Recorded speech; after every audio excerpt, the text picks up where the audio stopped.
The scent of gasoline hung heavy in the air, surrounding Elizabeth Griffin, a social worker, as she heard the desperate cries behind a locked door. Frantically, she pounded on the door, realizing that time was running out for the children inside. Panicking, she dialed 911. Something really weird has happened. The kids went into the house and the parent will not let me in the door. What should I do?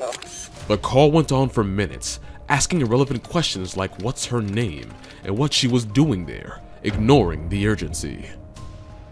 But what unfolded next will send shivers down your spine, making you question the very essence of family trust. This is the chilling tale of the Powell family and the unspeakable horrors they endured at the hands of this man. Born into a chaotic family on January 20th, 1976 in Puyallup, Washington, Joshua Powell's early life was marked by dysfunction. His parents' marriage struggled due to his father, Stephen's abusive tendencies, and disenchantment with the Church of Jesus Christ of Latter-day Saints. Terica Powell's 1992 divorce filings detailed Stephen's disturbing behaviors, including sharing explicit materials with Joshua and his siblings, and a refusal to set boundaries.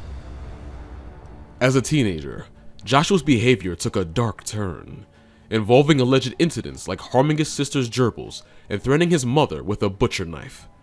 There was even an attempted suicide. He was clearly troubled. By the late 1990s, Joshua, then a student at the University of Washington in Seattle, entered a possessive relationship with Catherine Terry Everett. After moving in together, Joshua's controlling nature surfaced, prompting their eventual breakup. In November 2000, Joshua met Susan Cox at a dinner party in Tacoma, marking the beginning of their relationship. Little did Susan know that this relationship would lead her into the depths of unimaginable horrors. They married in April 2001 and relocated to West Valley City, Utah, where they had 2 sons, Charles and Braden. Now, here's where the trouble began. Shortly after their wedding, the couple briefly stayed with Stephen Powell, Susan's father-in-law. Susan had no clue that her father-in-law, Stephen, had become downright obsessed with her. Had what is probably the most erotic experience I've had in my entire life.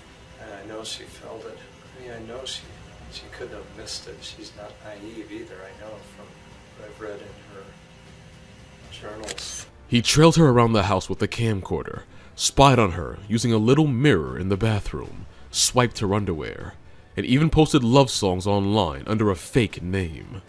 He even creepily confessed to her in 2003 after getting caught accidentally by Stephen's own camcorder. To escape the father-in-law's sick and weird vibes, the Powells packed up and moved to another state. But sadly, their problems didn't end. Susan spilled the beans in her journal and emails about the not-so-great stuff happening in her marriage.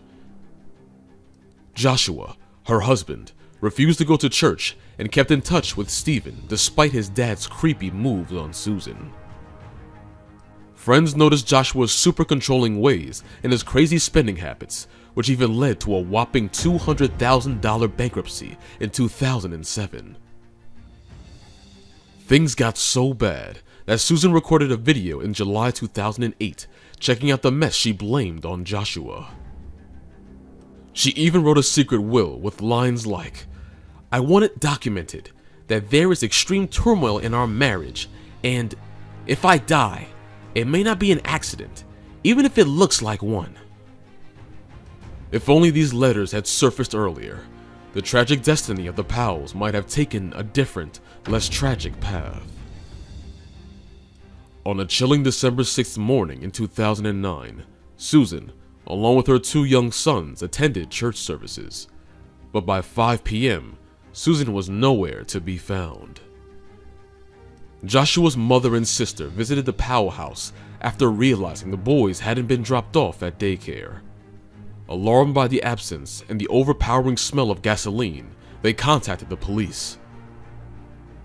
Upon breaking into the house, police found no one inside. Joshua, returning later that day with the boys, claimed he left Susan sleeping at home and took the boys camping. But his story didn't add up. Susan was still missing. After Susan disappeared, Josh and his dad, Stephen, started a mean plan, spreading lies that Susan had run away with someone else. Stephen even claimed Susan was having an affair with him and said she was mentally sick, suggesting she might have left with someone else. Susan's family didn't believe these stories, calling them baseless and having no proof. The weird part is that Josh didn't seem sad or upset about his wife being missing this entire time, which was a major red flag. Did you know that apathy is common in narcissistic individuals and even murderers? Hit the subscribe button to learn more about cases involving apathetic killers. Now, let's return to the story. The investigators started focusing more on Stephen when they heard he was strangely obsessed with his son's wife. In 2010, the police checked Stephen's house and found 4,500 pictures of Susan, taken without her knowing, even some very personal ones. He got arrested eventually. Meanwhile, Josh was fighting in court for his kids' custody. After a long battle, the court decided he could see his sons a few times a week, but only with a social worker watching.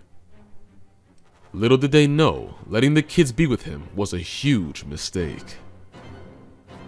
On February 5th, 2012, social worker Elizabeth Griffin Hall had the tough job of taking Charlie and Braden to Joshua's house in South Hill for a supervised visit. She was there to watch over the time Joshua spent with the boys. However, things took a dark turn. When she knocked on the door, Joshua snatched the boys from her and wouldn't let her in. And then I heard Braden cry out. And so I knocked and I knocked and I rang the doorbell and I started yelling at it, "Josh, let me in." But there was something even more terrifying. The house was reeking of gasoline.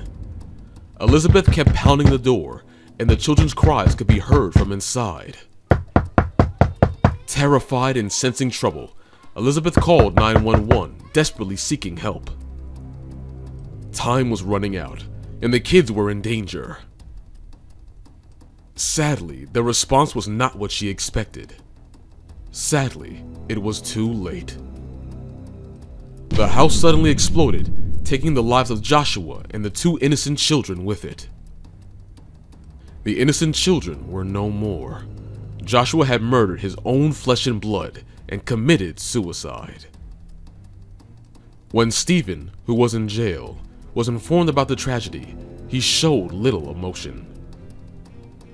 2 weeks later, he refused to answer any questions using his Fifth Amendment right. Many believed he knew more about Susan's disappearance. After a quick investigation, officials confirmed that the explosion was no accident. It was a deliberate act. The official cause of death for Joshua and the boys was carbon monoxide poisoning, but the coroner also found significant injuries on their heads and necks, indicating the use of a hatchet. Evidence showed gasoline had been spread throughout the house. Friends and family revealed Joshua had emailed them minutes before the incident, saying his goodbyes. Some received instructions on how to find his money and turn off his utilities. Records showed he withdrew $7,000 from his bank account and donated his children's belongings to charities the day before. Joshua named his brother Michael as the main beneficiary of his life insurance. Charles and Braden were laid to rest at Woodbine Cemetery, with a memorial for their mother. Joshua's remains were cremated. The case reached a dead end, leaving justice unserved. To date, Susan remains a missing person, but many believe she met a tragic end at the hands of her husband, Joshua. Nonetheless, her case serves as a stark reminder to raise awareness and encourage people to recognize abuse in their own relationships or those around them, as it is not always completely apparent. Do you agree? What are your thoughts on this case? Share them in the comments, and I will see you in the next video.